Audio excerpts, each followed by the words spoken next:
know if you guys know that I run a domestic violence charity. And right now, what I'm trying to do is put together a protocol, okay? If you see something, what you can do. Because I witnessed something on Friday evening in my building, and it was happening as I get into the elevator. I'm going down to do my laundry. I hear a woman screaming at the top of her lungs, okay? Okay? Whenever you're in a situation like that, your safety comes first.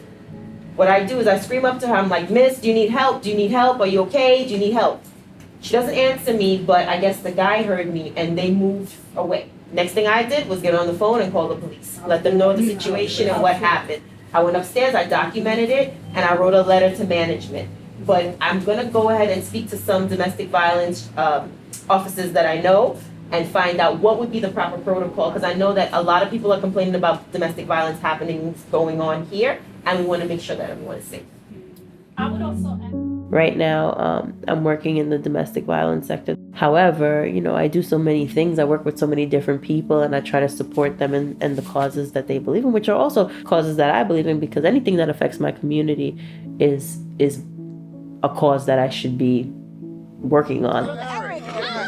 How you doing? Good seeing you. Walaikum salam. I'm gonna. She's gonna love the fact that I saw you, because she was talking about you the other day. And she come get some bread. Yeah. Okay. All right. So I'll talk to you later, brother. All right. Same here.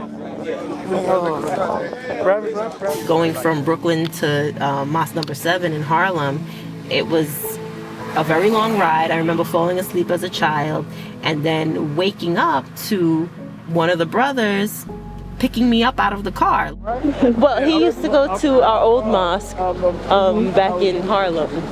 So we got to, I don't want to lose nobody. I've known Sister Lila and her family long time, and she invited me to share with you 10-10-15. I am Abdul Hafeez Muhammad, New York representative of the Honorable Minister Louis Farrakhan and student minister of Mosque Number 7, New York City. 10-10-15 is our mantra. Well, that means October 10th, 2015, but we say 10-10-15. Now, we don't want you to go play that as a three-way combo. We're trying to get you on. But 10-10-15 is the mantra for the 20th anniversary of the Million Man March. 20 years ago, a generation ago, God used the Honorable Minister Louis Farrakhan, who wanted to see us have a very serious march, not like the one that we had in 1963. We're not speaking against it. But that march, we all were all happy and gleeful. But many, many years later, we still don't have the economic equality. We don't have the racial equality. We don't have the social equality. We have not made the advancements we thought we would have made from the 63 gathering. So today was the 20th anniversary of the Million Man March. This is something that is historical, and I was able to be a part of the organizing, one of the best decisions of my entire life. It touched on so many different topics, gender violence, which is something that I'm passionate about, just eradicating domestic violence altogether, as well as low wages. There's a system in place, socially, people are in the throes of poverty right now. There are a lot of people without jobs. If we were in an economic incline where everything was doing well, there was an abundance of jobs, I'm sure people wouldn't settle for just making $15,000 a year, $20,000 a year. I'm sure they would want to go for higher jobs, but the opportunities are just not there. Or even if the opportunities are there, then they're not qualified because they don't have a piece of paper, or you're not a legal citizen. I don't think people like the idea of separatism. I think that people are kind of conditioned to just want to be integrated into society, and that's what should happen. But we're not dealing with the people that want equal integration. You know what I'm saying? If we're integrated, it's like there's still going to be that need for supremacy over us, and that's the reason why separatism, this separate idea of living separately and doing things for ourselves, comes into play, because we're not going to get our fair share any other way. When do we want it?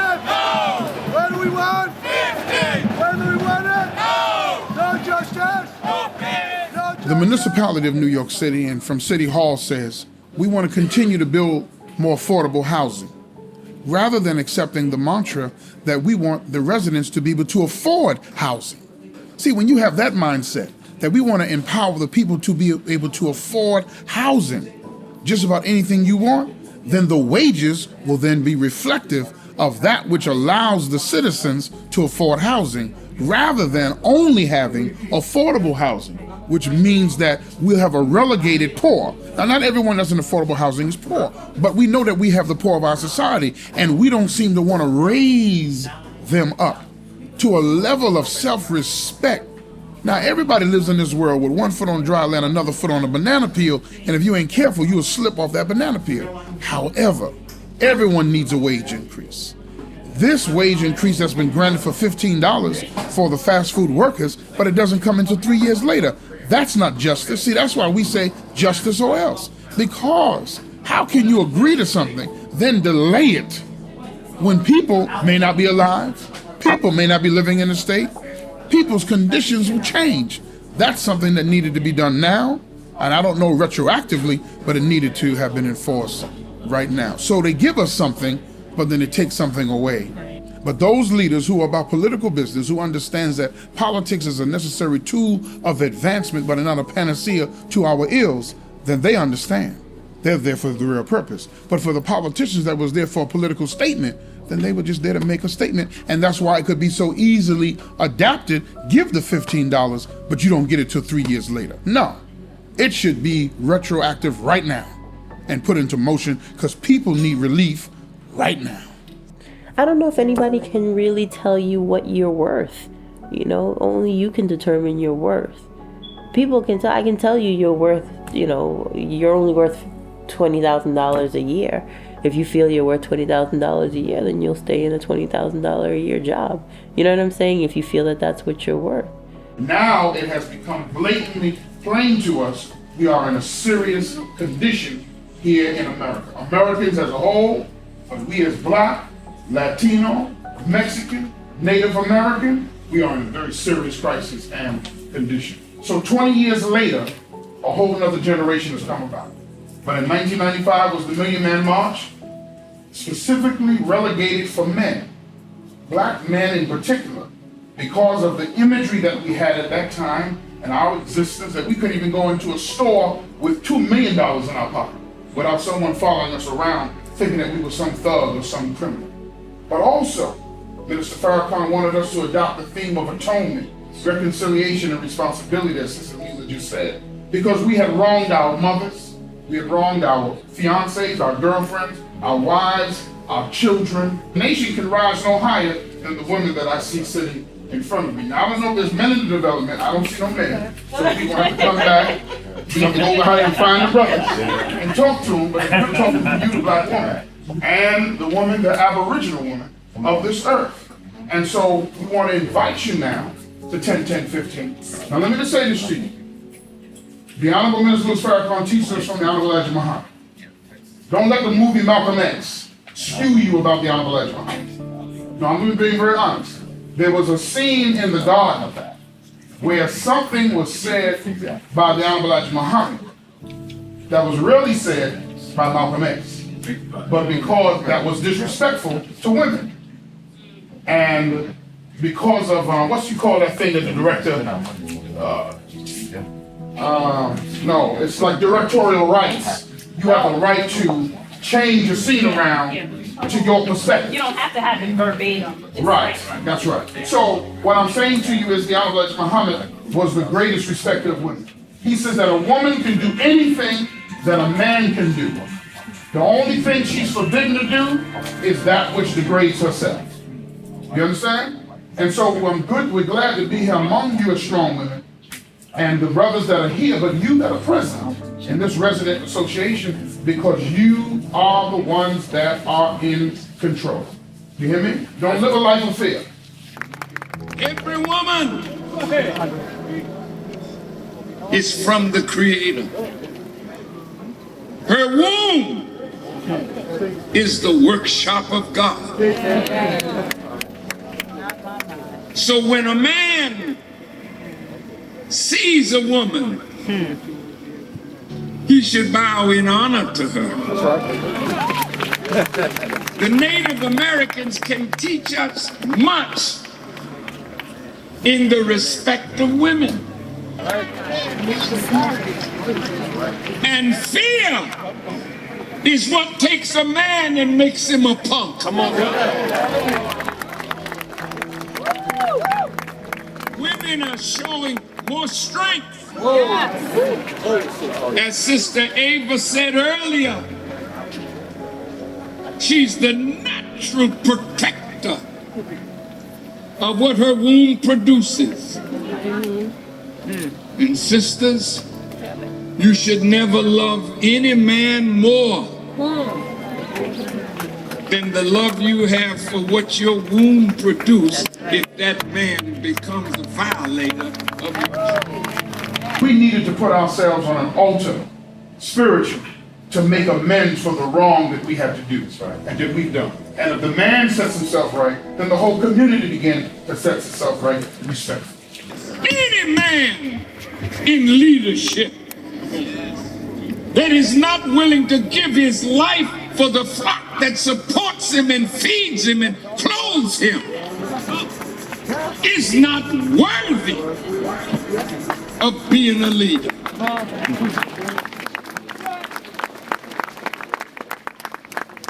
Many in leadership today are willing to take a little money. It grieves me to see how many of us will sell out the future of our people for a little money that allows us to get an upgrade in our automobile. Or an upgrade in our suit or shoes. And I ask myself the question, when will corruptible put on incorruptible? Because all corruption is an enemy of the progress of man. All corruption, all deviation from honesty and integrity. You say, well, Farrakhan, my God, what are you saying? I'm saying that if you love God with all your heart, soul, mind, and strength, and loved your brother as yourself, nobody could give you enough money to make you betray yourself as well as your brother or sister. You know, do you feed the homeless because you want to see them out of their condition? Or do you feed the homeless because there's another notch in your belt to make you feel good about yourself? Do you help those that's less advantaged than you because you really care about them and you want to see the change? Or is it because it makes you feel good each year? Do you do charities and give back to those that do not have because you want to see them change out of that condition? Or you want to see them every year be there in the same place, same position, so you can look good and feel good that me as the middle class, me as the so-called rich, I give to the poor? No. We should want to see people's conditions change and be improved and to correct the wrong and not see the same group of people year after year after year so we can take a political picture or we can take a community picture to feel good about our own ego and our own vanity. You know, I think it just comes down to the ego. I think, for whatever reason, people want to feel like they're in control of something. Maybe if they're not in control of their own lives, they're in control of somebody else. And I think, everyone is out here to satisfy some need, urge, or desire in their lives, whether it be negatively or positively. I think these people are just choosing to do it negatively, and there's positive ways to feed those urges, to feed those desires that you have. The Lord is my strength and He is my salvation. Of whom then shall I fear? Of whom then shall I be made afraid? But then when the enemy comes and challenges his words, we find him weakening, running away, leaving the sheep to be eaten by the wolves. That's why Jesus said, I am the good shepherd. The good shepherd will lay down his life for the sheep. A fearful people can't be free. A fearful people will bow down when it appears that the enemy is so strong and we are so weak. The bottom line is we have officers who police who have less knowledge than the people who they're policing. And the only leverage they have is that so-called badge, which is real, that gun, that mace, those cuffs, and the so-called law that they have misused. So we're fighting a war on two fronts. Justice is fair dealing. Justice is the law that distinguishes right from wrong. Now you can't tell me Amadou Diallo, standing in his doorway in the Bronx, shot with 41 bullets, 19 of them killed him, who had no weapon, that we got justice when they took the court case out of Bronx County, took it upstate New York among white folks, and now all of those officers are free. You can't tell me Eleanor Bumpers, a grandmother in Harlem, shot with a shotgun in her doorway, no weapon whatsoever, that she got justice. You can't tell me Michael Stewart got justice in Howard Beach. See, I'm going back, sir. You can't tell me that Sean Bell got justice with the officers taken before a judge, not before a jury of their peers. They all shot free, but Sean Bell is buried in the ground. You can't tell me Trayvon Martin has justice, and then the very man that they let go free, the very man that the district attorney herself would not personally prosecute because of political ramifications. Now that man is running around like a megalomaniac, shooting his girlfriend and shooting everybody else, and he's gonna mess around until someone does something to him. You can't tell me we got justice. You can't tell me we got justice with Michael Brown in Ferguson. You can't tell me he went into a store and took something, and that had something to do with him being in the middle of the road with 15 feet between him and the officer. The officer shot him in his body, but he shot him with a kill shot to his head. How is that justice? It's right on the top of his head. How is it justice for Eric Garner selling Lucy's for whatever his purpose or reason? He wasn't bothering nobody, but because he was a strong black man. Like Mike Brown. They put him in a chokehold, and he tells you over and over again, I can't breathe. They didn't care about that. But there's no indictment. You can't tell me it's justice with Molly Graham. They chased the brother off the block. He walks into his home. He walks into it. Right. He should have a safe ground. Then they find some kind of egregious law that if we feel that there's danger, we have a right to bust the door down. But what they didn't tell you was, while they bust the door down in the front, 3 officers was in the back, cussing out his little brother, cussing out, yes, his grandmother. That's why they awarded the family what they awarded them, because the officers in the back, which were never indicted to be convicted, did even more wrong than the officer that came through the front door. Then the officer comes through the front door of the home we've been in. The stairs go up, up, up. So he had time to rethink, to follow him in a bathroom that is smaller than this area. So we're in this area, then you know whether I have a gun or not. He gunned him down. He got an indictment, but the Bronx prosecutors, for some strange reason, left out an important part of information, knowing that when the judge knew it, he would throw the case out. He throws it out, no re-indictment. Richard Hayes is a free man. No justice. So we say no justice. Rice. Don't forget Tamir Rice. Tamir Rice. Sister, I can't mention them all because you got to count as a couple who was gunned down in Cleveland. 137 shots gunned down in their windshield. No weapon. They had already been shot from the side. Then one officer left the 12.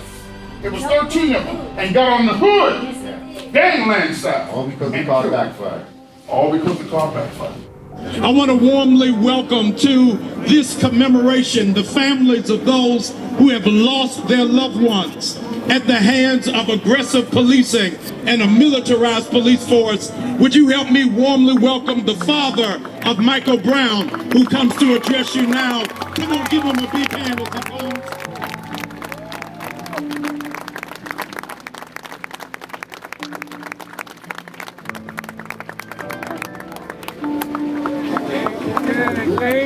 How's everyone? Peace and love. Family, just want to thank everyone, for all the support. We want to thank Farrakhan for inviting us here. And we got to begin to start showing love between each other. That's the only way we can get strong between all of this. Assalamu alaikum. With the name of Allah, the most gracious, the most merciful. Hands up! Don't shoot! I can't hear you. Hands up! Don't shoot! Hands up! Don't shoot! I can't hear you. Hands up! Don't shoot! Hands up! Don't shoot! I want to thank you, first of all. I want to thank the Honorable Minister Louis Farrakhan for doing 10-10-15. Would you help me celebrate and salute for their incredible strength the family of our dear sister Sandra Bland? Come on, make some noise as they come now.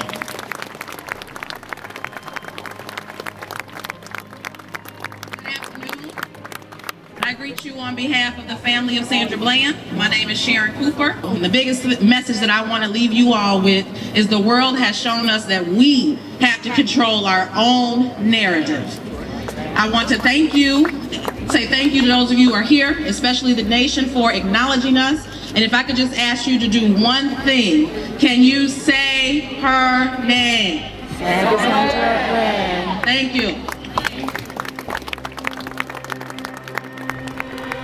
Now, 10 years later, we're fighting a war on two fronts. Black, fratricidal homicide, and police brutality. And they can't deny it. The genie is out the bottle. Sandra Bland is not dead because of a bullet from a white officer. She is dead because an officer who has a mind of white supremacy felt that he had the right to tell her to put out the cigarette in her own car that she pays a note on, or that she owns, that he had no right whatsoever. And many others are saying, she spoke back, she shouldn't have been doing anything. No, you have a right to speak up for yourself. And if you don't master yourself, someone else will. You have the right to freedom of speech and be respectful. And I think that she was most respectful in everything she was doing. Black lives matter, not because other lives don't. All lives matter, but we must respect that we should honor our fathers and our mothers so that the land which the Lord has given us may be prolonged. We understand that all life has originated out of Mother Africa, and therefore black lives should matter because those white officers, those white police unions or white-led police unions who seem to defend their officers who are blatantly wrong. Three Blind Mice and Ray Charles put together could understand that we are being killed unnecessarily as unarmed citizens who are no threat to anyone. The young 14-year-old girl in Texas who had an officer's knee in her back with nothing but a bikini top and bottoms on, how was she a threat to be held down? We can go from one case after another. So black lives matter because there should be an honoring of the people that built this country with our blood, our sweat, and our tears. And yes, we must stop the fratricidal homicide that we do one to another that has nothing to do with police brutality. But we must say to those purveyors of police brutality and police misconduct, not the good officers, we're talking about all of the bad and the wicked ones who have an insidious mindset that we are animals, we are not. You cannot continue to use the excuse of what we do. Though you do use that, you must accept your own responsibility for systematic change from the federal to the state, to the municipality.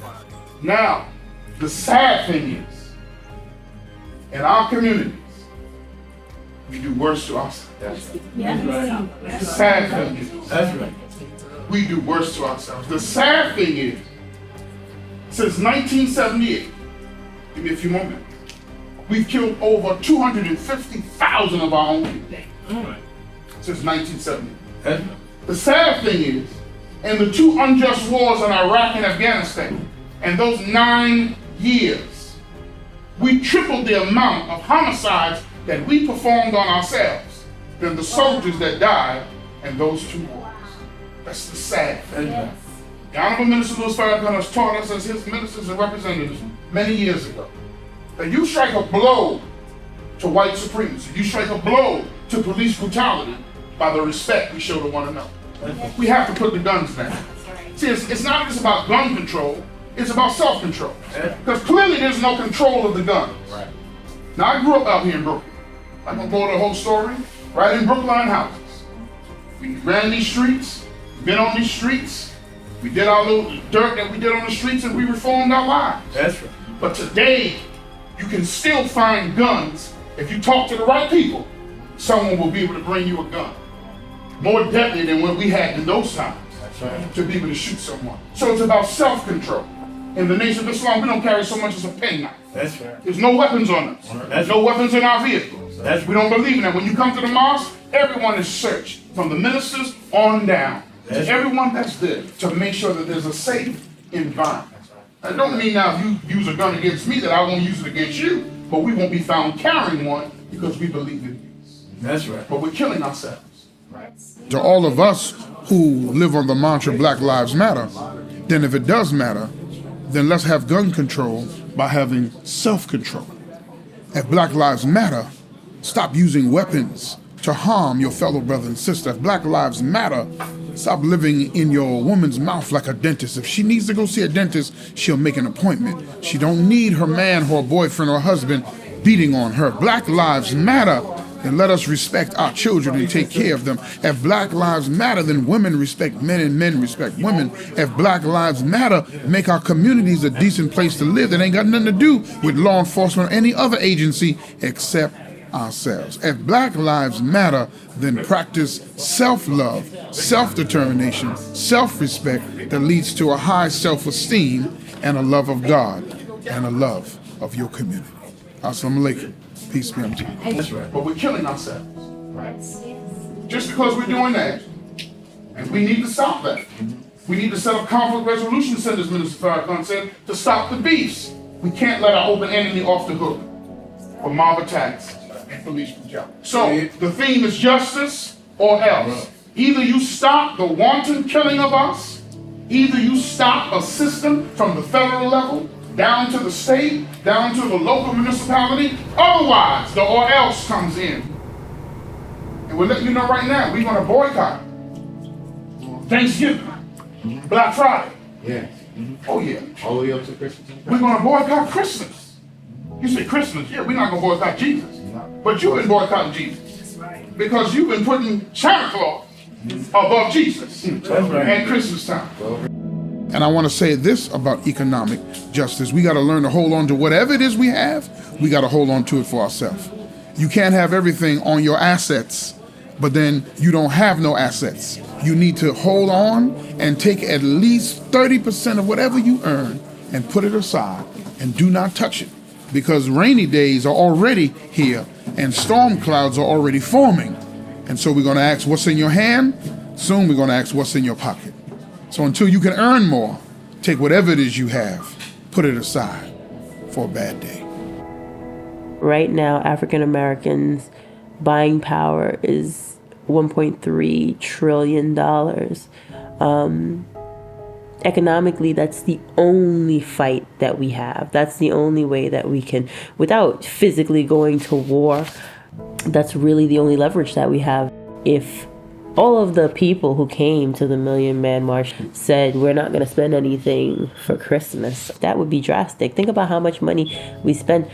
I probably spend about close to $500.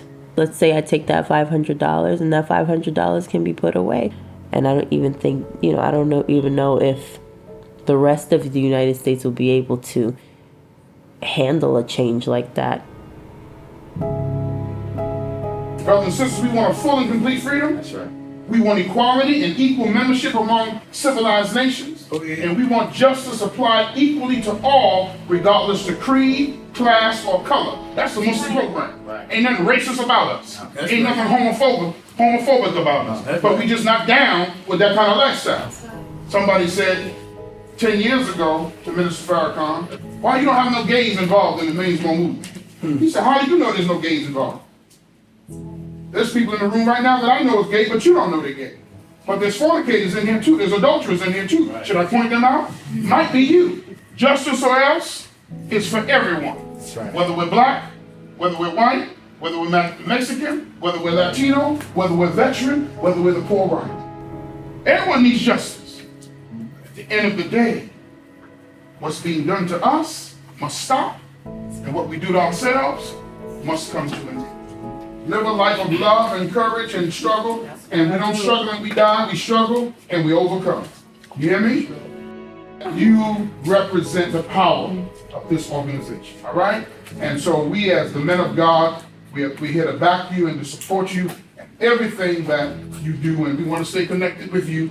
God bless the child that has its own, okay? That's right. Learn to get that word K-I-D out of the vernacular and off of the buttons that we put, and put the word child back into the hearts. Then our children will learn to respect their mothers and their fathers. 10, 10, 15. Y'all say that with me? 10, 10, 15. We'll be there. So thank you once again for having me. All right? I love my beautiful black self. Love yourself. Black lives matter because God matters and you matter. Greater is he that is in you than he that's in the world.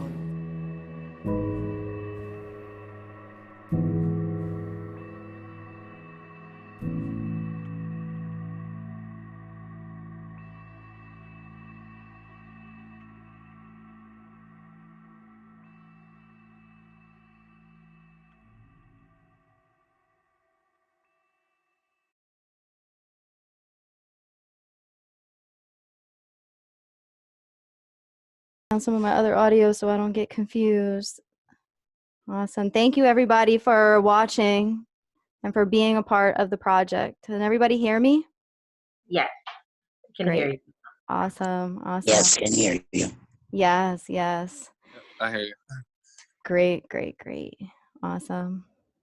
Okay. So what we want to do is I guess, Lila, let's start with you. You know, you are a part of the project.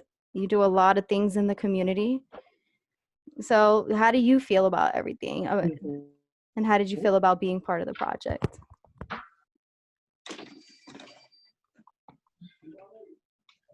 Well, my internet is going in and out, so my Wi-Fi, so just let me know if you can hear me. But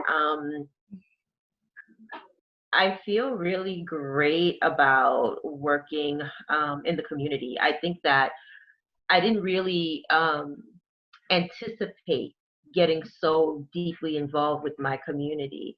I wanted to go in, I'm a domestic violence survivor. I wanted to go into my community and raise awareness for domestic violence. But when you look at domestic violence, you realize that there's so many other things that are involved when it comes to domestic violence. You know, wages, you know, things that are in the community that have to do with gender equality, things like that.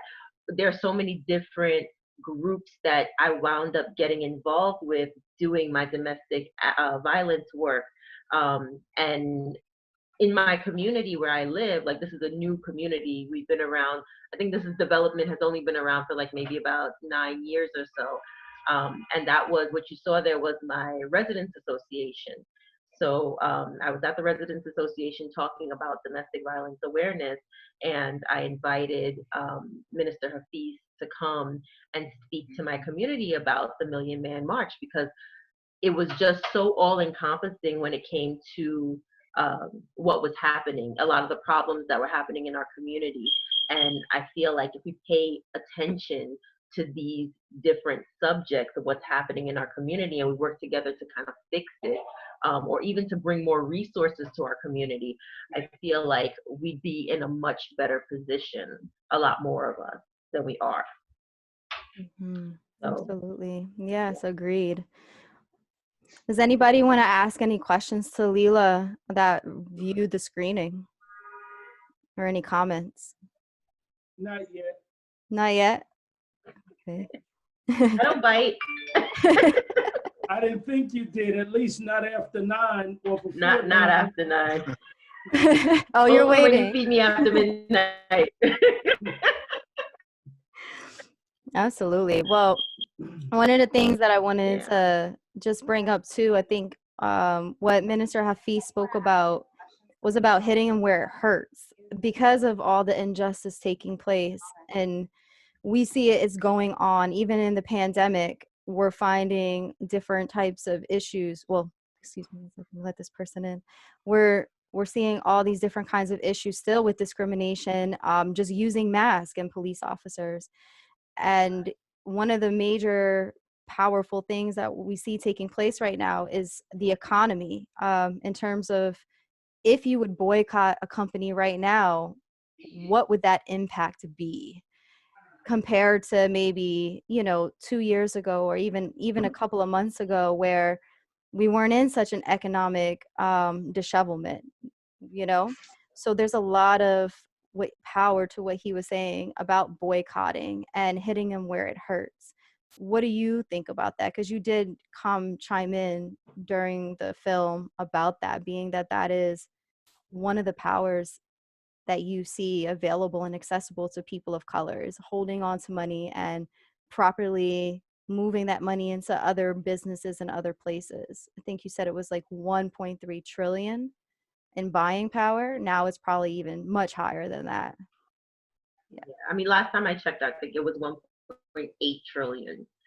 So at this point, if we really understood where our money goes and how we can utilize our funding to really put ourselves in a more powerful position when it comes to the economy, I think that we would really make some noise. And I feel like that's what a lot of other groups do too. I mean, if you look at some other communities, I won't mention exactly which communities, but some other communities, they actually have money, they have money. And when you have money, you have influence if you know how to utilize that, right?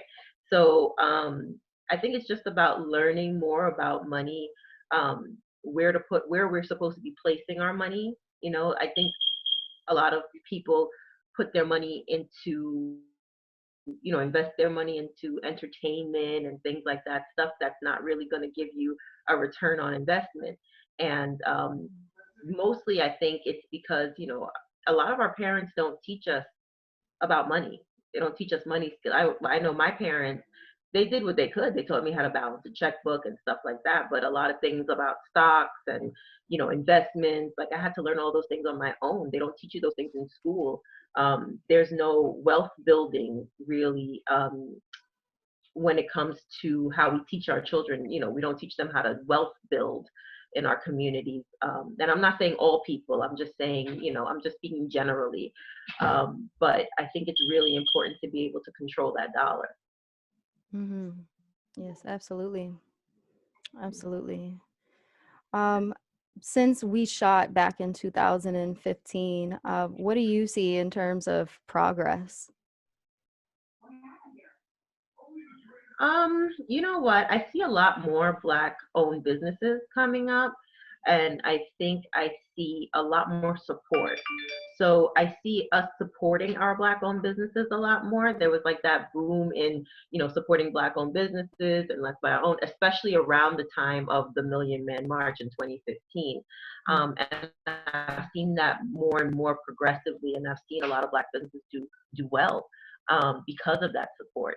And if it's just about us supporting each other, and if businesses can do that well with us just supporting each other, I think that's a phenomenal start, and I think more of us should support each other in that way.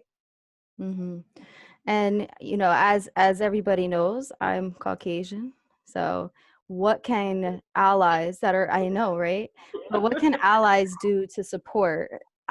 Because there has to be some accountability and responsibility as well in terms of, what is it that we can do? If you can explain to maybe others who want to be a part of the progress and who are tired of seeing the things take place, like, like what I mean, I could offer some suggestions, but I would like to know, like, too, what do you think? What would make the most sense?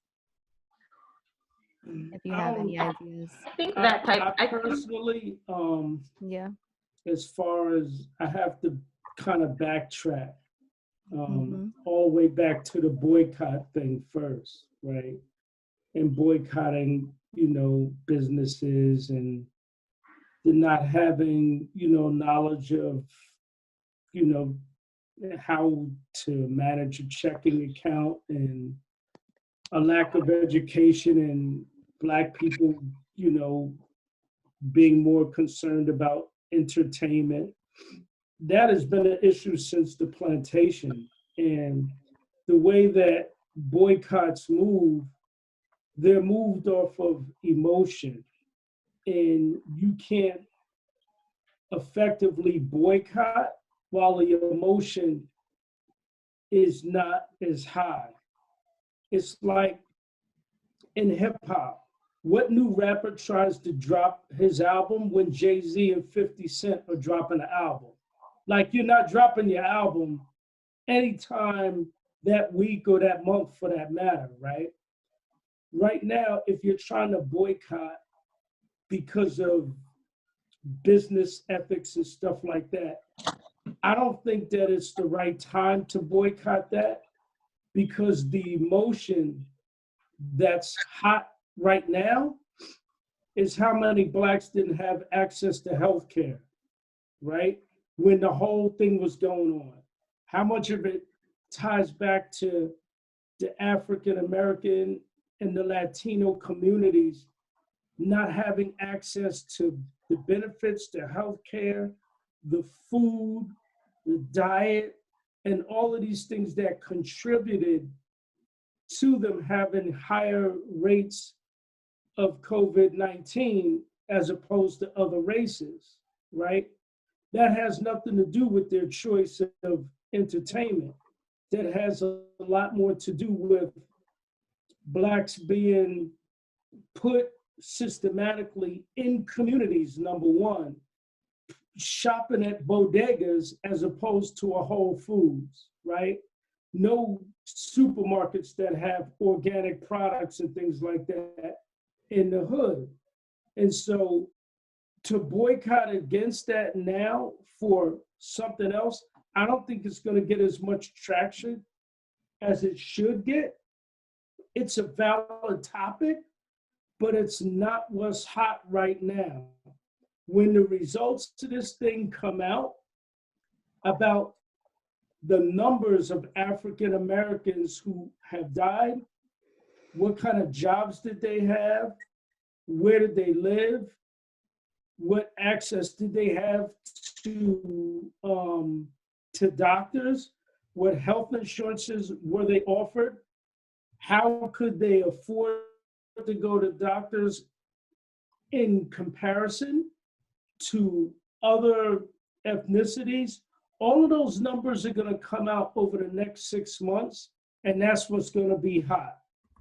And if this movement was perfect, it was a perfect movement, but you have to think, right now, as far as the prison system is concerned and justice in the prison system, the only thing that's hot right now is the government and certain states saying we need to allow low-level offenders out of prison who don't pose a threat to the communities because of COVID-19. Now that the numbers are slowing down, they don't want to let these people out. Like, those are topics now. The video, everything is perfect, but COVID-19 caught everybody off guard. But it did leave an underlying issue with systemic racism, right? And that's just my opinion from the network of people that I deal with, from what I've been watching, from what I read. Yeah. So one of the things I did see myself, I'm just gonna in my video. One of the things that I did see was the issue with a doctor being, well, this isn't the only one, but one of the stories that stuck out to me was a doctor that was stopped in Florida who was helping the homeless, who was providing testing, and the officer literally got in his face, put handcuffs on him. He went and had his it was a health crisis because he didn't have a mask on either. And at the same time, we see people protesting that are white, predominantly white, that fall underneath a kind of like, I don't want to say just Trump supporters, but I guess a certain kind of conservative approach to opening up the economy, right? And they're out there with guns, and they're out there in different ways. And you know that there would be no way, if this was communities of color, that would be like, okay. There would be officers out there, the guard would probably be out there. And when we look at the seriousness of this situation, I'm appalled that I seen an officer doing that to somebody else who was trying to help the community. Because you knew it was because it was a racism, the way he was in his face, he wanted him to call him sir, things that just resonate with you of where the times of slavery. And like, these are the things where somebody calling somebody boy and calling them out their name. And it just felt like it was a power struggle. So I know that boycotting isn't the only way, but when you hit people in the pockets that care that much about the economy, that will come out and pretty much make themselves sick in certain ways, because we don't know what the impact is going to be on them going out into the world, right? We don't know how bad it's going to be 7 days from now. I really do believe that shifting that money and putting it into Black-owned businesses and women-owned businesses and to local businesses is going to make an impact now more than ever. And it may not be the hot topic, but it should be within the discussion. It should be within the dialogue, because now there's more power than ever. Everything is going to be mixed up. And that now's the time to really unite and figure out a way and a plan, a strategy. What's going to happen after this? Right? Well, how are we going to come back after this as well? You know, so money's going to be spent. It's going to be going somewhere. Now is the time to think about, you know, the people that we know that are businesses that are smaller, and businesses that need a launch, and do our research on who we're giving our money to. Yeah, I think that the biggest thing here, I mean, is like you said, the unity. Our leaders, our community leaders, a lot of people in our community are looking towards them. It's like, where do we go from here? Where do we go now? And those community leaders joining together, joining forces together, putting their brains together, getting strategists. And I mean, we have a lot of different people from different backgrounds in our community. And it's like getting all those people together and figuring out what the trajectory is for our community, and then sitting down and formalizing a plan for our community. I think that would be so helpful. This way people can move as one unit towards doing something better for ourselves. And I don't, right now, I mean, I know that a lot of that is happening in our community, but it's not something that I'm seeing that's very prevalent, like, you know what I'm saying, like on a larger scale. Like, I know smaller communities are kind of getting together and trying to figure this out. But I would like to see more of it, so that we know what's happening right now. We know that there are disparities in our community. We know that there are underlying issues, and everybody's talking about it. But it's like, what is the plan? You understand what I'm saying? Yep. I'm gonna take Gordon has his hand up, so I'm gonna bring him to the forefront. Great. Thank you. Welcome, everybody, or I should say, thank you for having me. Apologies for arriving late to the party. First, I want to just comment to a couple of things that were said. For clarity, at the height of the Depression, The only industry in this country that was in the black was the film and television industry. That was because individuals would spend their last 5 cents and go watch a movie than buy a loaf of bread, recognizing that they would still be hungry, but they would leave somewhat happier. And I think that we have to appreciate that entertainment is a business. Quick example, this one was shared with me a long time ago. Michael Jordan hits 63 points against Boston, and for that game, along with all of his earnings, he made $5 million. NBC broadcasts that game and made $5 billion. So who has game? So I think that I share that, I posit that for this reason, that we don't have the luxury. We don't have the luxury of time to wait. We need to be doing a war chant because we have a target on us, and it's very clear. Now, if we want to buy in Black-owned businesses and bodegas, we need to hold them accountable. We need to hold accountable the individuals that were standing with Trump in Trump Tower with their hands out and then saying in the White House that he wasn't a racist. We need to hold those individuals accountable. And we need to be moving forward in clarity as to what is the type of society and world that we want to create right now. The reason that we have a target on our backs is if you look at where the power plants are, where the waste treatment centers are, where the high density traffic areas are, they're situated in Black communities, which means that Black and brown and communities of color have 3 times higher asthma and respiratory illnesses writ large. And these are areas that are going to be so devastated, more so with regard to COVID. We have to appreciate that. Excuse me? Absolutely. And as a result, it's not look, just because you're being followed, just because you're being followed does not mean, just because you believe that you're being followed does not mean that you're not. In other words, that we may look at these things and think that they're conspiratorial. It doesn't mean that they're not actually conspiratorial. It's what do we do about it? Now, there's a lot of conversations going on, and now it's a matter of what are the types of things that you can do?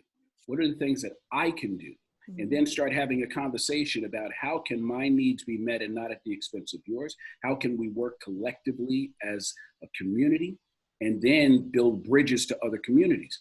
What has happened in New York is a microcosm of what's going to be happening in other areas in the country. And especially, I'm thinking of Dayton, Ohio. I'm thinking of Cleveland.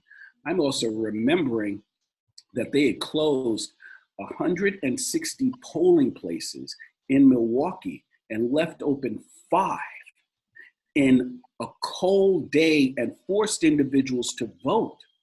And Trump had the audacity to say that he agreed that there shouldn't be mail-in voting when he himself voted as a mail-in on his own election. Mm-hmm. So ultimately, there's a lot of rhetoric, and I could just spout stats and, what does that mean? I think that it's a matter of start to have conversations with the youth, start having conversations with our elders, and have those real hard life-to-life conversations that aren't easy. And then start looking at where is the commonality. Because it's very easy to either point blame or to tell other people how to live, but it's very difficult to hear things about yourself that you may not agree with. The beauty of this particular crisis, as most crises are, is that crises like conflict give opportunities for conversations we might not otherwise want to have. So now how do we do it? How do we move forward? And I'll posit this last thing, and that is that the difference between a radical and a revolutionary is that a revolutionary is going to tell you that they want to destroy the system. And, that's great. Yes, let's take down the system. Let's destroy it. Let's just knock it. But what do we want to put in its place? Mm-hmm. Radical is going to tell you exactly what that is and how to go about doing it. And by example, we've had great radicals, from Marcus Garvey, Medgar Evers, Malcolm X, and Martin Luther King. Now we have to recognize that why were those individuals assassinated? The moment that their messages became unified, then they were a threat that had to be eliminated. prior to Malcolm going to Mecca, you know, it was perfect. Martin was preaching peace. Malcolm was saying by any means necessary, and the press and the media were loving it. And they're saying, well, you know, that preacher, he's talking that, but this is what they really want. This is what they really feel. At the moment that Malcolm and Martin started talking about Poor People's Campaign, they start talking about the military-industrial complex. They start talking about not just wars, but classism. And of course, if they were going to kill a president, they're going to assassinate a president. What do you think they're going to do to Black leaders who are speaking giving voice to voiceless, to standing up and speaking truth to power? So the moment that Kennedy was assassinated, the clock sped up. The moment that Malcolm was assassinated, you know, it was clear that Martin was next, and it was just a question of when. And as a result of growing up in that era, you know, I and others, you know, we were fearful, we were threatened. But I honestly believe, and sincerely with all my heart say that now is not now I don't have the luxury of time to either be fearful or to be passive or to not speak up and start to figure out how to change this where I live right at this moment. And I think that it is critical. I think that it is absolutely necessary. And if it doesn't happen, you know, what is going on right now with the virus is just the first step. Let me also share this. You know, you brought up the protests, you know, which I gotta laugh. I mean, I have a lot of friends who happen to be white. I'm not gonna say white friends, but I have a lot of friends who happen to be white. But there's some people that are really intellectually challenged. I mean, you have 45,000 people are dead. And yet you're going to be protesting about not wearing masks, not staying in place because there's an erosion of your civil liberties, okay? So we'll just hold that for a moment. But what the chants that they're saying to justify their rallying, they're bringing up Rosa Parks. They're singing Black spirituals. They're saying we will overcome. I mean, the beauty of it is that slave owners are like rotisseries in their graves just spinning. But the fact that they're using Rosa Parks and Black spirituals as a rallying cry. Yeah, so but that's like white entitlement. That's a kind of white entitlement. It's entitlement. Yes, you know, I mean, we have to definitely look at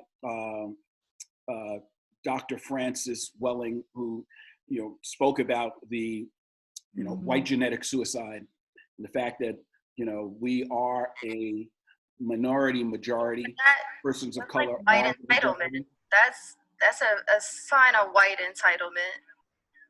Say that again. There was an echo. I'm sorry. But as I think that was Trisha possibly chiming in on Dr. Francis Cress Wessling, who you were referring to. Oh, Trisha, do you want me to pin your video? Or did you want to say something? No, that wasn't me. Oh, I'm just listening. I'm listening. Sorry, Trish. I don't want to go on that was my bad. I thought it was you. I don't want to go on a diatribe. I just want to, and what I'm saying to you, I'm definitely echoing to myself and attempting to take proactive action or proactive steps to change it. Pin your video? Did you want to say something? No. Oh, I see what it is. It's like a loop of stuff that Rochelle was saying. Yeah. It's an echo. Somebody has Facebook on with this, and so Facebook is about 30 seconds behind.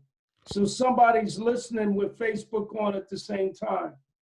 Yeah, that's what it is. Yeah, probably. Well, so yeah, I just, as I said, I'm gonna mute everybody myself so that I can actually, you know, not, you know, preach or tell you, you know, things we already know, but attempting to take actions and shift this narrative. Because if I don't do it, then how will I look at, you know, my children or children in the face when they ask, what did you do? So again, thank you for letting me chime in for a moment. And, you know, again, kudos and much love to Rachel. Continued success with all that you do and all that you're doing. Thank you, Gordon. I appreciate it. Thank you for sharing. Anybody want to say anything about the project, the film? Were you guys able to stream it okay? And if so, is there anything that you want to say about any of the moments that might have moved you from the film?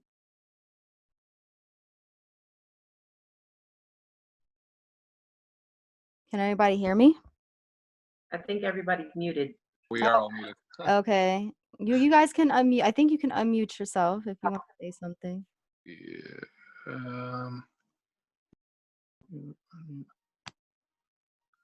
I don't know. Can you hear me? You're unmuted. I am unmuted. Okay. So I just basically want to say that I definitely enjoyed everything that the brother had to say, and I liked especially the part where he was talking about just touching on where we have our problems with our own community within itself. And I think a lot of times when leaders in America are always talking about, you know, the progress of the Black people, they always want to say, oh, well, but Black crime and Black on Black crime and all this and all that.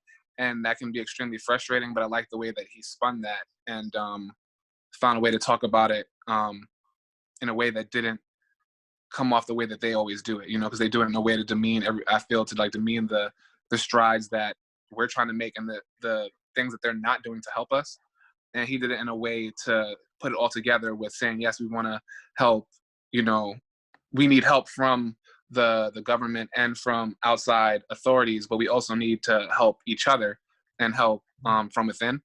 And also, you know, stopping that crime and finding ways to unite each other. And I thought that was really one of the most powerful things about what he was talking about. So that was definitely one of my favorite parts about the film itself. Thank you. Thank you. Does anybody else want to add anything? Who was able to see the film?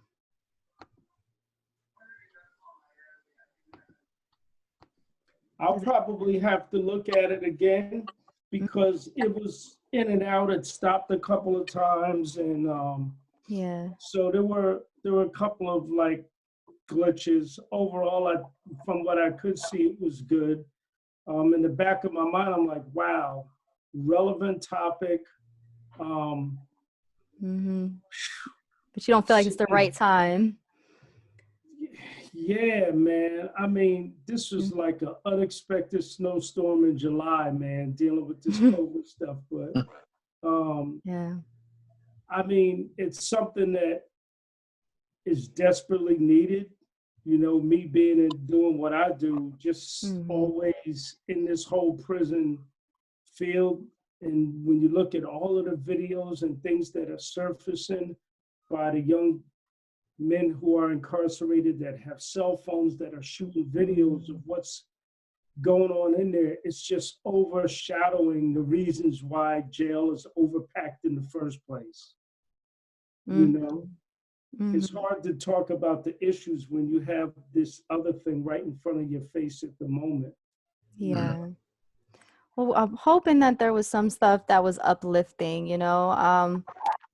Minister Hafeez is very powerful and his spirit is just so strong. You know, we want to say rest in peace to him because my condolences go out to his friends, family, and everybody he impacted because he did die of COVID. And he had so much to say. And one of the things about the words that he said, I felt like not only were they powerful, but the way he presented everything, like he said, it made so much sense. And then with the actual march, there is this idea of unity and empowerment. So I'm hoping that despite everything taking place, that we can see the activism and the need for unity more through the project, not just the issues, but some of the solutions to the issues as well. There's obviously never going to be one solution with this. It's just not that kind of situation for anything dealing with racism or injustice, period, or even dealing with poverty and wages, which was another thing that was tackled within the project. You know, so I'm hoping that that magnitude of unity and activism and just that feeling people can walk away feeling like they too can carry that with them and carry that type of spirit with them with the work that they might do after this, and even their approach to dealing with COVID. Lila, did you have a personal relationship with Minister Hafeez? Is there anything that you want to say about it? Like I said, my internet is a little bit fuzzy, so yeah, I can hear it. I can hear it a little. Come back to me because. Okay.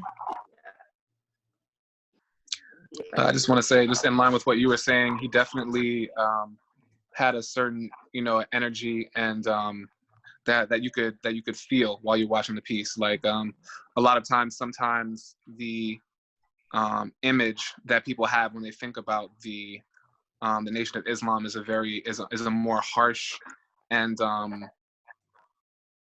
just a harsher, more standoffish viewpoint. But his energy was like just so open and welcoming, and he just brought that definite spirit and energy of unity and peace, and just a different side to the nation than most people might be used to seeing. And I thought that was very refreshing. Just the energy that that himself and the people that were with him brought just showed a different side.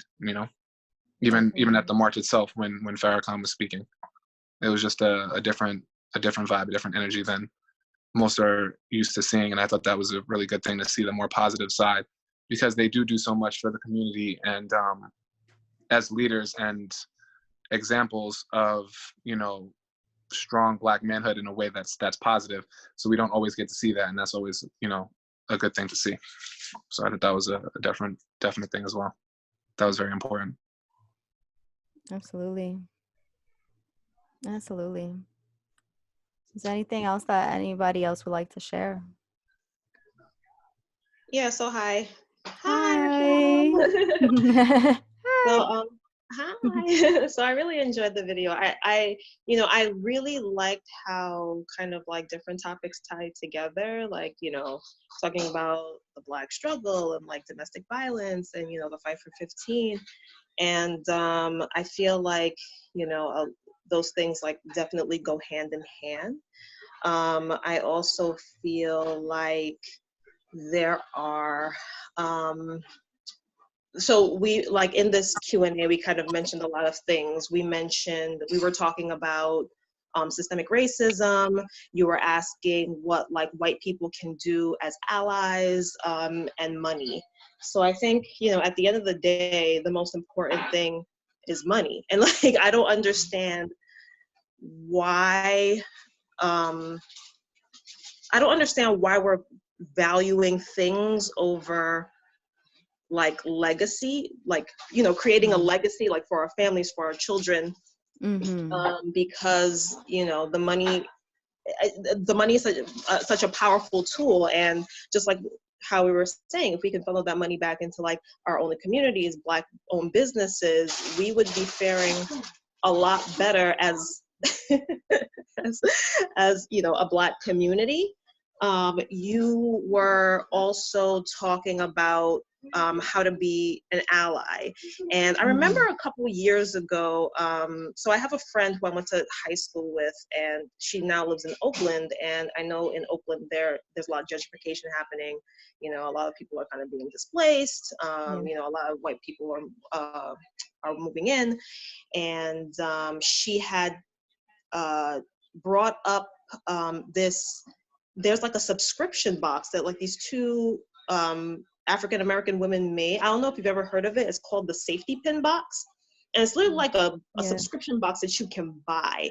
And it kind of gives you tasks to do. So it's really for like the privileged person, but it was made specifically by these two African-American women for like white people who have privilege, right? So they can actually check their privilege. So it's actually kind of like it's almost like a study guide in a sense, where people can actually kind of, there's like, they give them projects to do, like, oh, they give them scenarios, like, okay, what would you do if this scenario happens? What would you do if that scenario happens? So I thought that was really helpful. So, I feel like that's something good to promote, but I feel like not every, I don't feel like all people with privilege understand that their power, the power that comes with their privilege, can actually hurt other communities.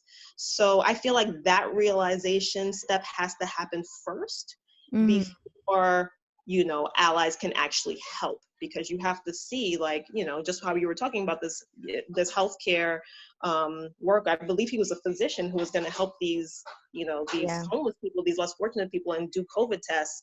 And they thought he was like dumping trash, when he was like loading up his van to go out and help the community. Obviously, if that person were of another skin color, that would definitely not happen. They'd probably have like a parade down the street for him for doing such a great job. So I feel like resources like that are really helpful. I think it's an excellent resource, and I think everybody should look it up and just kind of like see what it is. And maybe if you have friends who are very conscious, that's something that you can suggest to them. But at the end of the day, I feel like the step of realizing your privilege and realizing that the way you use your privilege can hurt other communities needs to happen first. And that, I think that's like a big challenge in itself. Yeah, I would agree. I don't think a lot of white people are going to sign up for that one. But I think it's a situation where when we look at it, and let me bring you back up here. It's a situation when you look at it, it's anybody that's being asked to evaluate something that they don't necessarily see. It almost makes people put up a defensive, and taking it from a perspective where you may be struggling yourself, because even if you are white, that doesn't mean that you're not experiencing struggle. There are a lot of poor white people, and I also think that privilege comes in different forms, right? I do think that there are some privileges that come with being white, but I also think that there's privileges with coming from a 2-parent household, right? Which is supposed to be natural and correct. But there's privileges that come with that. There's also privileges that come with being a male in certain industries and certain things. And if we all should be taking an opportunity to be more mindful. I think that basic level of consciousness, if we're really trying to be present and be a part of anything that's positive, we should really be thinking about how to unify with others. Maybe not everybody has had my experiences, and I would be like not necessarily like not open to looking at the safety pin, but I'd probably just be like, I don't know if that connects, right? And then somebody else would be looking at me like, you don't get it, so we have to figure out a way to get past those disconnects and have more of these conversations as well. And it's also about, we should be checking that. Do I have the same issues with a police officer like that man did? No, not at all. And to think that in addition to everything taking place, that he could have got sick from the officer, like he could have, if he would have got that and something would have not worked with his body, that could have killed him. And we need to hold people like that officer accountable as well. So when I see that, and then I see, people, and this is not all white people, but there is a certain level of white entitlement.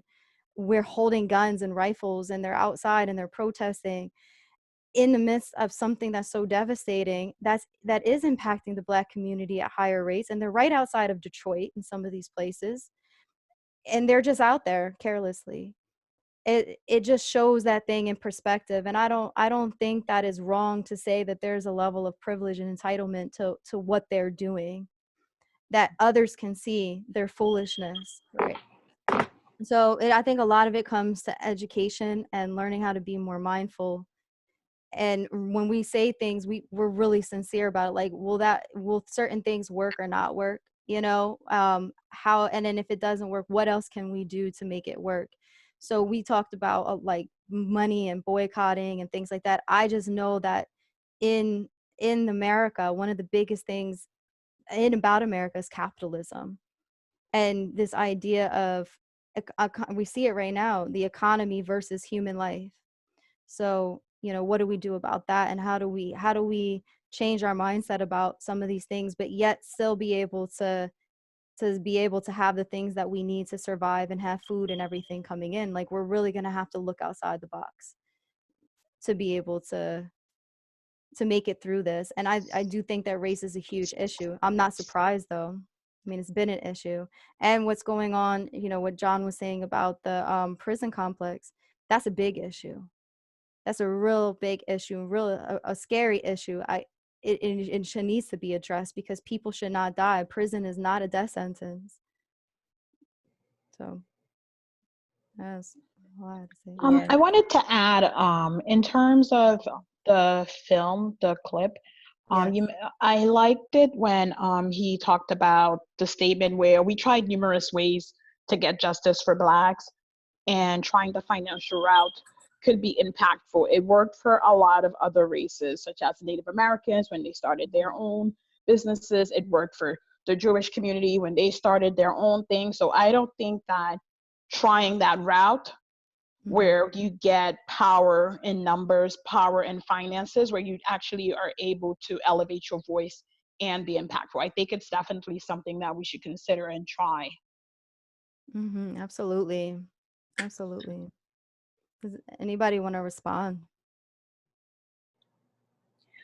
I think that I just want to say, in reference to the prison system and how scary it is, it's almost like when you talk to people, or not even when you talk to people, because the people that are around me don't talk like this, but when I look at Facebook and I see some of the reactions when it comes to people in prison and people who commit a crime, right? It's almost like, well, if you commit a crime, then like anything should happen to you. It's okay for the police to shoot you if you talk back, or it's okay for, like, none of that is okay. And I feel like when it comes to people who commit crimes, people who are let out of prison, recidivism, is that how you pronounce it? Recidivism? Like, it's so hard because of that stigma that's attached to being in prison. But these are people who have made mistakes. These are people who maybe sometimes haven't even made mistakes. I can only imagine how many people sitting in prison right now just got a plea deal just so that they wouldn't get a life sentence or something like that, because they really didn't commit this crime. But it's like they pigeonhole people sometimes into, into living out these sentences just because they need a conviction, right?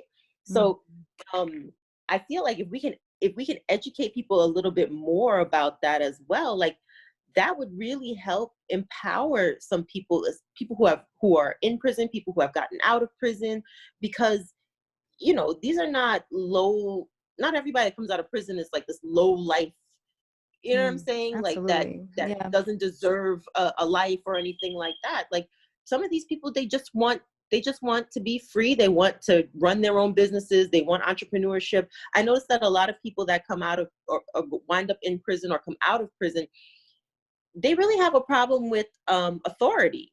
And sometimes when you have a problem with authority, you probably are better becoming an entrepreneur. You know what I'm saying? Because then you are in control of your own progress, and you don't have to go to anybody for a handout or to ask them if you could take vacation, or if to ask them all of these things. So a lot of people who come out of prison are really driven to become an entrepreneur, but they need the opportunities, they need the resources, and sometimes it's just not there, and sometimes they're not able to get those things because of the stigma. Now, I can't speak for people who have been in prison. I've never been to prison, but I know a lot of people who have come out of prison. I know a lot of good people who have gone to prison. But that is a very disturbing thing. And then we see videos during this COVID pandemic coming out of the prisons, and there's really no care. There's no care. These prisons are unsanitary, a lot of them. These people are not treated like human beings. Like, where is the humanity? Mm-hmm. right? Absolutely. Yeah. Absolutely. And just because you go to jail, technically, once you're done, you know, you did what you had to do. Exactly. You know, that's it.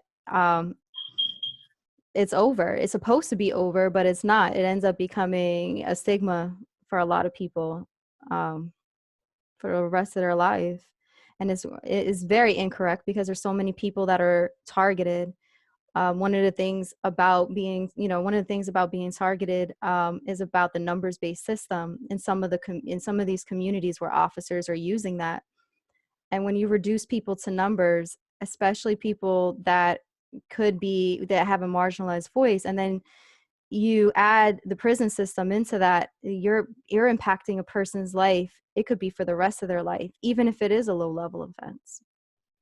So the Right. system itself, and you know, the system itself, there's benefits to a lot of the things people do, and it's disheartening because now if it was really that serious for all those individuals to be incarcerated, they were really quick to let them out when COVID hit, right? That was a lot of bodies.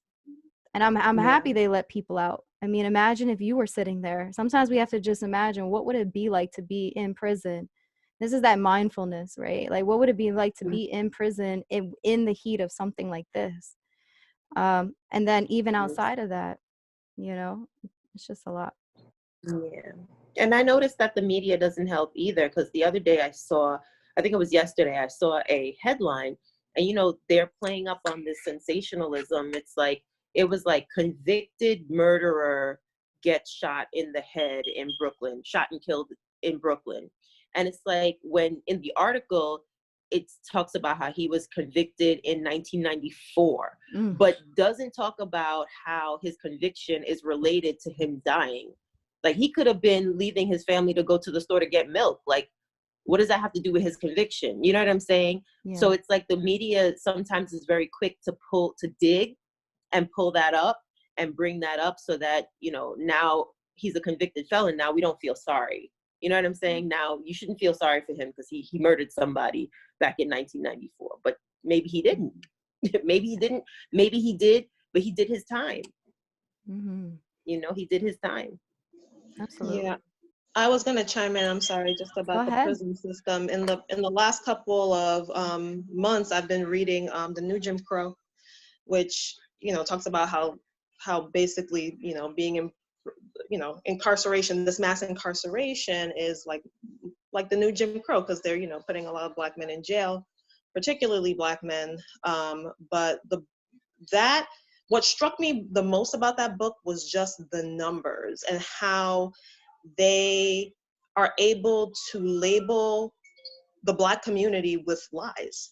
Like, just looking at the statistics on drugs, it's like, they'll put it out there, like, white communities, they have the most number of drug dealers. In white communities, they have a huge number of, people using drugs, dealing cocaine, marijuana, using cocaine and marijuana, though it's like Black people are labeled the drug dealers, Black people are labeled the drug users, the crack mothers, the crack whores. Like, it's so disheartening, and especially when you see the numbers right there in your face. Yeah. So, and also coming out of jail, what you were talking about, recidivism, just to know that, like, when you come out of jail, you basically lose all your rights. Like, you can't even apply for housing. So if you can't apply for housing, you don't have an address. So if you don't have an address, what do you have? Like, you can't apply for certain things.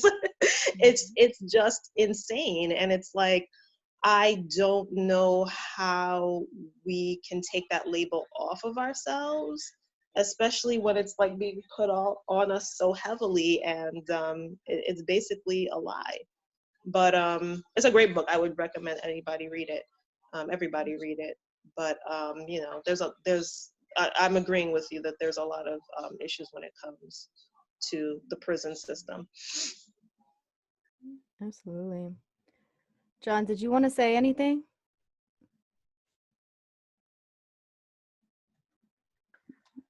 prisoners will forever be a part of me. You know, it's just, it is what it is. For those who don't know, I have 3 felonies in 3 different states. I have a felony in New Jersey, which I did a year in prison. I have a felony in California, and I have a felony in Kentucky. I did 10 years in the federal prison system for my charge in 1993. Came home in 2002, lost all my good time, and did a lot of reading while I was down. I was incarcerated with some of the biggest people. I got kicked out of so many prisons around. Prisons, they didn't even want me in the prison. You know, I was inciting riots. I remember being in Loretto, Pennsylvania, when they had the Million Man March. And the popular thing around the system at the time was the crack laws and the drug laws. And were they going to change the drug laws after the Million Man March because of the crack cocaine disparity and the prison industrial complex and all of the little nuances that politicians had rushed to push that law in after. I don't know how many of you are from New York, but when that police officer, Eddie Burns, was killed out in Queens, pretty much assassinated his second or third day on the job. And that's essentially where one of the wars on drugs started. But that forever changed the crack laws. And really, they pushed a lot of laws into place. And so a lot of people, brothers in the system, had put a lot of faith in Farrakhan and the whole Million Man March. And when nothing happened, a lot of brothers lost faith in him, in the system. They thought that it was something that would continue to be pushed to the forefront. That's when the prison riots started. All over the United States, the prison riots started. So I understood when I came home that the deck would be stacked against me, which is why when I created my business, the whole premise of my business was that I don't want my past expunged. I want everything to be an open book about my life and about my periods of incarceration. And I've done everything except write my autobiography. But my cause will always be for the prison system, redemption, domestic violence, things of that nature. I had no idea that my life would turn out as great as it has turned out. I wouldn't wish anyone to take the journey that I took, but I just used prison as a leverage to be part of the credentials for me to do what I do. And so I think the difference between a lot of brothers that, to Rashida's point and Lila's point, and yours as well, Rochelle, is that the deck is stacked against you, but if you know the deck is stacked against you, how can you play a bad hand well?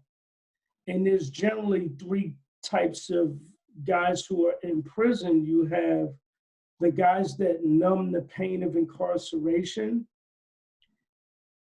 through writing letters to women and hopping in the gym to see how big they can get, and not reading but being involved with sports. And then I was consumed with trying to get out of prison, trying to litigate my own case and reading books on psychology from Skinner to Roberson, to anything to do it with self-help and putting mentor programs together, because I knew that to some degree I wanted to be back involved in the prison system and working with newly released inmates as well as people who may be going into prison. And then there's that stigma of inmates who come home and they never accept responsibility for their behavior. They blame the white man, they blame their girlfriends, they blame their wives, they blame everybody but themselves. And they have a pity party and they find individuals like them. And they totally miss the point that you're coming home from prison one day. That's a reality. And if you're going to apply for an apartment, if you're going to do all of these things that you say you're going to do, you're not even prepared to do it. Or I know so many guys whose mind was straight in prison, and they're doing very well right now. When I say well, I'm talking, in my opinion, you're making $300,000, $400,000 a year. Well, these guys are doing very well post-prison. Now, are they working for other people? Or are they working for themselves? Is there just working for themselves? Just like you ladies have already said it. Look, entrepreneurship. I was not one to go in the military. I hated listening to people. I despise authority. You women are smarter than men. We don't like listening to nothing. We respond to pain. That's what men respond to. We just will take lumps upside the head. All of my friends who, had that entrepreneurship mentality, I love these brothers, and they stay away from the police. They have nothing to do with the police, but they're doing so well. Very well. I'm happy for them too. I wouldn't expect anything else, because just because somebody goes to prison doesn't mean that they're not smart. A lot of times the people that are incarcerated have a lot of sensibility and smarts that other people that might be just in the books. I'm not downplaying books and things like that, education in any way, but there are different kinds of education. And in the world of business and running a business and being a leader, those are a lot of great qualities that can come out. So yeah, definitely. Now I don't want to. Also, a lot of the time is that it's about channeling that energy that they were using for things that they shouldn't be doing into things that are going to better them. Because a lot of times, the longer jail sentence you're going to get is because you were out hustling everybody else doing what you do. You just need to take that same energy into something positive, you know what I'm saying, and channel it into the, legitimate businesses. And I think that's more what it's about, is that a lot of times the way that the environments that we're raised in, we only see the people who are successful are the people who are selling drugs, the people who are taking the shortcuts. So we try to find out our best way to do those same shortcuts to make that money, instead of being given opportunities to use that same know-how into legitimate business. Because it's the same principles, it's just different the business practices.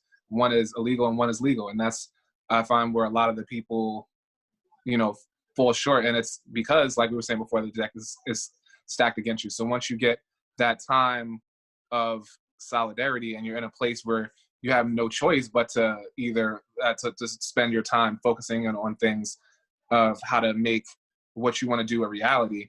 And I think that's a lot of what people are trying to do now with COVID-19. It's the same mindset. It's like having that solidarity, that time to yourself, where it's like, all right, I don't have anywhere to go.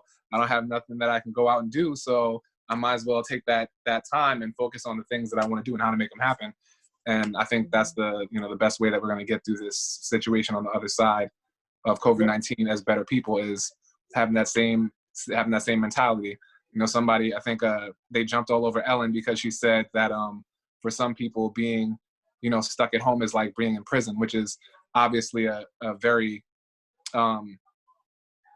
privileged thing to say, especially since she's living in a giant mansion, but if you take away the foolishness of it in the way that she's saying, but think about what that is like, where you can't go where you want to go or do what you want to do necessarily outside of your house. You have more time to be at home and not have to worry about those outside distracting factors to plan out, how you want to, make things happen once we can go back outside again. So, if we're talking about COVID-19 and things that we need to learn while this is going on, that's probably thing that we need to learn most, is that to take advantage of this time, you know, Well said. that we have on our hands.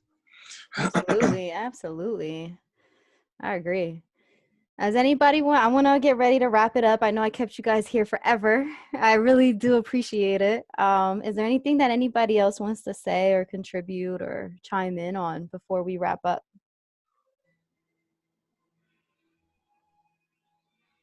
Thank you.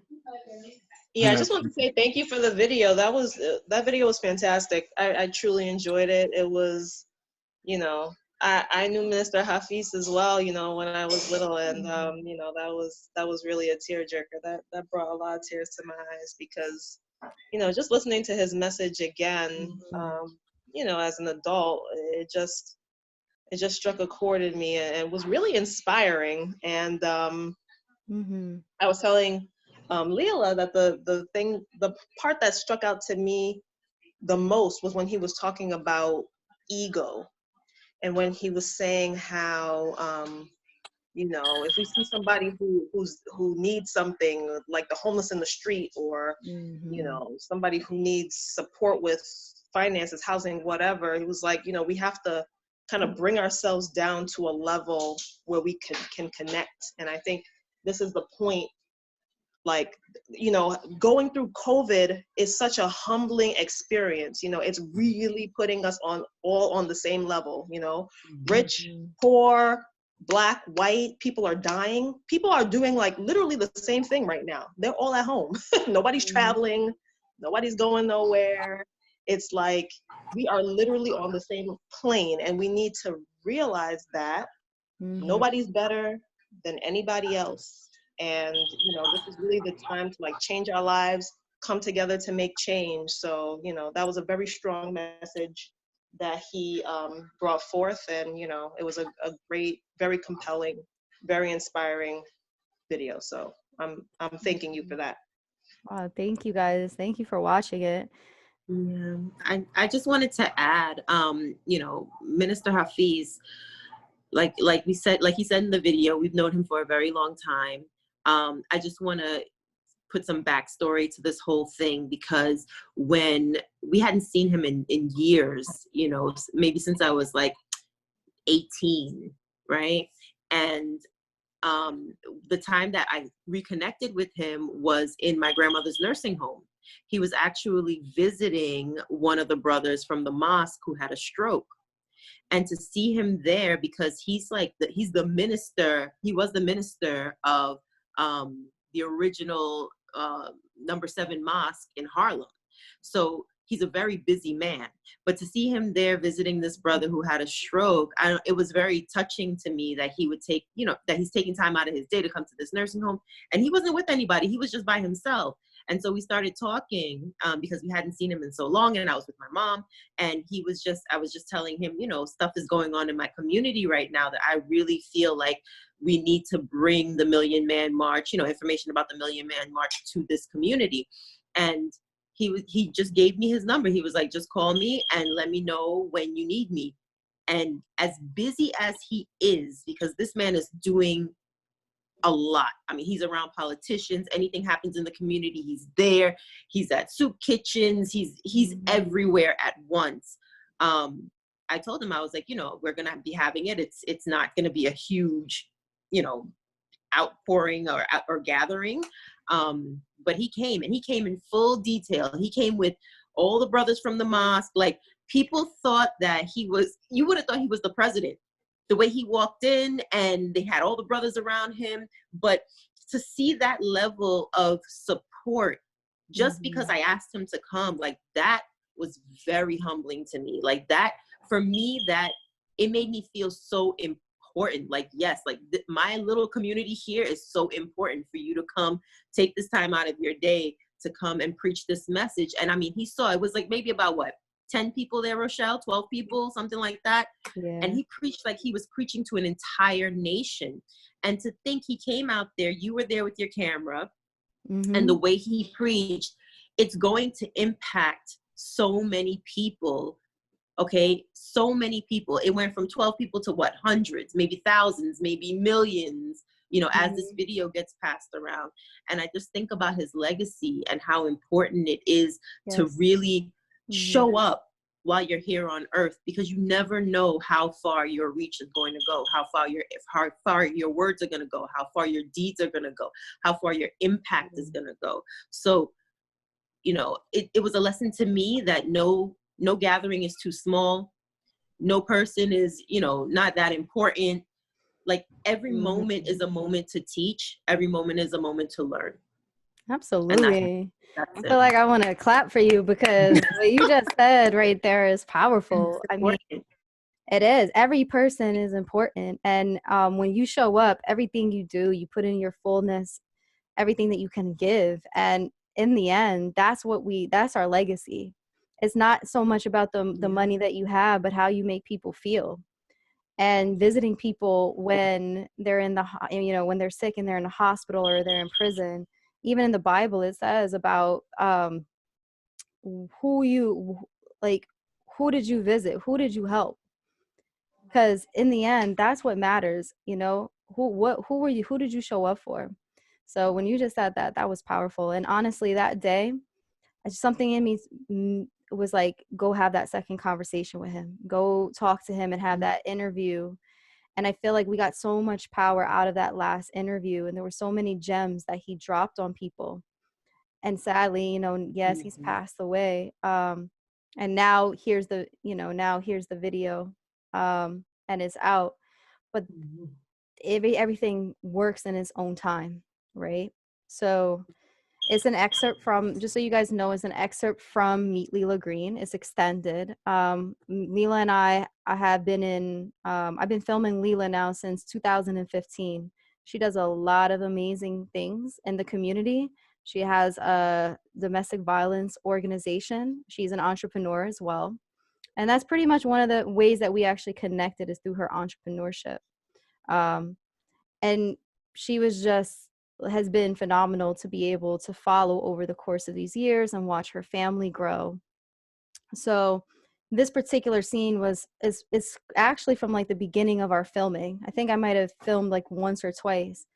And I feel like it meant so much to be able to put it together, and it just had to come out on its own. It had to be like a standalone excerpt so that people could embrace it fully without having if you know, in entertainment, you see, I don't know if you know, but even in documentaries, we have, you know, maybe hundreds of hours of footage, and then it gets narrowed down, and there's so many things that never make it out, you know? So this was a way to put something out and to do something more with it. And hopefully this video does get circulated around, and these conversations that we're having are inspired by it. And plus, it's a tribute to Minister Hafeez, who lived a certain kind of life that warranted a video like this and warranted his message, which should mean a lot to all of us, especially with COVID-19, that each one of our days, you know, we have a limited amount of days on this earth, and to make the most out of them. Every single day counts and every single day matters, and you never know who's listening. So maybe that's something that can come out of the project too, is that we put our best self forward, and no matter who's looking. That's right. Right? Awesome. I know I kept you guys on here forever. I love you guys, just so you know. But I have to get on a call. Yeah, we're about to. Yeah, 7:00 LA time. So I'm gonna get ready to grab something before I hop on my call. But thank you so much for sharing with me. I know we've been playing every kind of tag known to man over the last couple of years, but just keep me in the loop. And Lila, keep, you know, if I can ever be of any help, just feel free to reach out. Appreciate it. Okay. I don't know what your cause is, Keith, but I know that if Lila's down with the domestic violence, and you know, there's always a place for that in my heart. So, you know. Absolutely. Gotcha. Thank you. I'm Rochelle's friend on Facebook. I'm under John Fuller. you know, so. Well, I'll connect you guys so that you guys can continue to talk. Keith is supportive of me. He's my boyfriend. So, Oh, well, but he has his own life as well. I'm just As everyone should. I don't want to be like, well, he's my boyfriend, but he's but I'll connect you guys together so that you guys can continue to no doubt. somehow No doubt. That's what's up. That's what's up. Absolutely. Well, thank you so much again, and we'll reconnect. And I'm still working on Middlemen, so Middlemen will be out soon. Okay. Maybe 2021 or something like that. So Keep up the hard work. Thank you. Thank you for the support. Bye. Take care. All right, guys, and I think it's about that time for us all to wrap up. I just want to say thank you guys again, and Lila, you should actually be the one to end this because you were the woman of the hour, right? You were in the film, making moves. So let's have you sign off. I always say it's not about me. It's about the people that I come in contact with every day. It's the people that I connect with. You know, I'm learning so much through my community. I first came in here like, I'm going to come in here. I'm going to teach everybody about domestic violence awareness and blah, blah, blah, blah, blah. But I have been the student, and I realized that there are so many people with so many talents within my community. I'm so grateful for all of the experiences that I've had. I am thoroughly thankful for the experience that I've had with you so far, Rochelle, with Minister Hafeez, you know, just being around such incredible, amazing people, learning every single day. You know, I'm blessed and I'm thankful, and that's just what it is. And I will, until there's no more life in my body, no more breath in my body, I will continue to stand up and be here for my community as best I can. And that's basically the bottom line. Absolutely. And I know you will. There's no doubt in my mind. And anyway, I can be here to support you. And I'll probably come with a camera, but I'll be here to support you. I know you will. You've been great so far. Thank you so much for your friendship and for just being there. Yeah. Oh yeah, I love you now as my friend. You're not just somebody that's a part of my project. You're a friend, you know, and that is first and foremost. So we're gonna keep doing things together and making content together and having discussions together and working in the community and doing whatever I can do to support you and how you support me. And you know, let's just keep doing it because it sets an example for other people too. You know? Yeah, and these conversations are so important. And I want to thank everyone who showed up for this call, even if you didn't speak on the call, just for being present. I hope everyone is safe. I hope everyone is happy. But listen, these conversations are truly, truly important. Putting a plan together, a plan in place is important. Sharing this information is important. So this may be the start of something. You never know. We might be pioneers in this whole putting this plan together to try to get our communities up and running and out of this situation. So you just never know. I mean, big things start in small groups. Look at Facebook, right? Facebook started in a room of how many people? Just a handful of people. And look at it now. So these conversations are definitely, worth having. So I appreciate you, Rochelle, for putting this together and everybody who's here. I really do. Thank you. Thank you, guys. Is there anybody else that wants to say anything? If not, we're going to end the call. I want to say I love you guys. I really do. All right. Love you too. All right. We're going to end now. Anybody needs anything, just call me. Will do. Bye, guys. Bye. Bye.